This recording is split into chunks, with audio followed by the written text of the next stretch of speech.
ആശാ വർക്കർമാരെ തൊഴിലാളികളായി അംഗീകരിക്കുക, മിനിമം വേതനം പ്രതിമാസം 26,000 രൂപയാക്കുക, പെൻഷൻ PF ഗ്രാറ്റുവിറ്റി അനുവദിക്കുക, ഇൻഷുറൻസ് പുനഃസ്ഥാപിക്കുക, ബജറ്റിൽ സംസ്ഥാനത്തിന് അർഹമായ വിഹിതം കേന്ദ്ര ഗവൺമെന്റ് അനുവദിച്ചു നൽകുക തുടങ്ങിയ മുദ്രാവാക്യമുയർത്തി ആശാപ്രവർത്തകർ ദേശവ്യാപകമായി സംഘടിപ്പിക്കുന്ന പ്രക്ഷോഭത്തിന്റെ ഭാഗമായി ASHA workers union CITU Kanjirappally area കമ്മിറ്റിയുടെ നേതൃത്വത്തിൽ കാഞ്ഞിരപ്പള്ളി ഹെഡ് പോസ്റ്റ് ഓഫീസിലേക്ക് മാർച്ച് സംഘടിപ്പിച്ചു. മാർച്ച് CITU ജില്ലാ ജോയിന്റ് സെക്രട്ടറി K. രാജേഷ് ഉദ്ഘാടനം ചെയ്തു. സംസ്ഥാന സർക്കാരിന് കൂടുതൽ കാര്യങ്ങൾ ചെയ്യാൻ കഴിയും. സംസ്ഥാന സർക്കാർ ആഗ്രഹിക്കുന്ന രൂപത്തിലേക്ക് ആശമാരെ സഹായിക്കാൻ കഴിയും. കേന്ദ്ര സർക്കാർ പദ്ധതിയുടെ ഭാഗമായി തൊഴിലാളികൾക്ക് നിയമം മൂലം നിർബന്ധമാക്കപ്പെട്ടിട്ടുള്ള വേതനങ്ങൾ നൽകുവാൻ കഴിയും.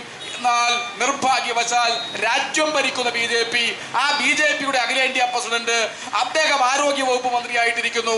അവർ വാതോരാതെ വർത്തമാനം പറയുന്നു. പക്ഷേ കേരളത്തിലെ രാജ്യത്തെ ആശമാരെ തൊഴിലാളികളായി അവർ അംഗീകരിക്കുന്നില്ല. അതിനെതിരെയാണ്, ആ നീതി നിഷേധത്തിനെതിരെയാണ് പ്രക്ഷോഭം, ആ നെറികേടിനെതിരെയാണ് പ്രക്ഷോഭം. നിങ്ങൾ വലിയ വായിൽ വർത്തമാനം പറയുന്നവരാണ്.